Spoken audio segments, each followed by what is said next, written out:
We're back from a trip to visit Sig in New Hampshire for the inaugural Next event. At this event, they had a couple dozen media. No doubt you guys have already seen lots of coverage on other outlets there, as well as several dozen dealer, distributor, big folks for Sig. We saw two factories. We saw the flagship store. We visited the Sig Academy and spent some range time, all to shoot new products that are coming out in 2024. As a journalist, I don't think it'd be fair of me to give you a full review or anything representing a review, so I just want to give you my impressions on some of these things. It's also jotted down in an article with links over at gbgunsdepot.com. While some of the other outlets took the time to make their full videos there, I didn't want to get in the way of everyone else doing their things and cause interruptions to the flow of traffic, so T and I took our shots, got some clips of things, made some notes, and that's what you'll be seeing in these videos. It'll be a series of videos. I'll do it on each of the major new products that we had a chance to see.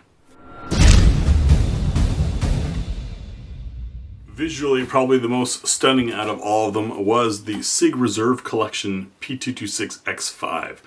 Gorgeous gun. When they showed this to us in a little teaser video the evening before going to the range, I wanted to get my hands on it. Beautiful high polished DLC finish, nice silky rich shiny black lock grips on it. Gorgeous looking thing that it's hard to remember that it's a 226. When we got out to the range, this was the first one that we shot, and for me was not the best shooting. I don't know if it's because it was new, fresh first shots kind of thing, or if it's just that high heavy slide that you have on a 226. It's single action only. It to me is a beautiful gun, but my takeaway on it was kind of that it was not quite a competition gun. Certainly not, I don't know about you guys, I don't think I would carry that. It's too gorgeous. I would worry about the finish holding up with holster wear and all that kind of stuff. So it seems like it's kind of just one of those pretty guns for a collector to have, which would make sense why it's part of the Sig Reserve Collection. That's a line of SIGs that I didn't even know existed previously, and maybe it didn't.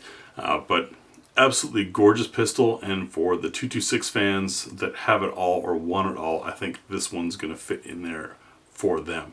You do have a expansion chamber or ported slide if you want to help keep muzzle rise down, but a gun of that big and with that much weight, I didn't really think it was necessary. Still a pretty nice shooter.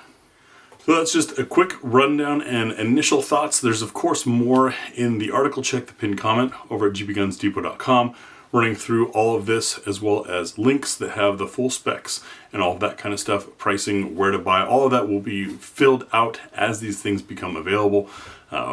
We were bleeding edge on getting our hands on this stuff, and of course not all of it was even available to market as we were shooting the stuff at the range.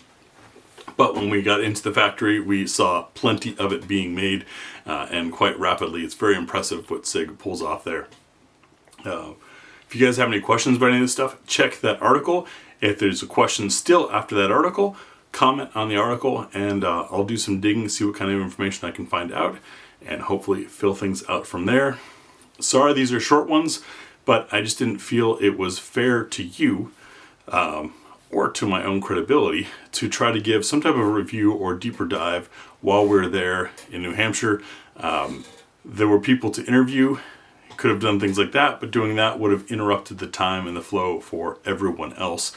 And I try to be gracious of my hosts and aware and civil towards those that I'm at events with. So just do the light things. If you guys want a full review on something, let me know, and if we're lucky, maybe Sig will send it, or maybe the patrons will vote for it next time we hold a vote. Thanks for watching, and we'll see you tomorrow.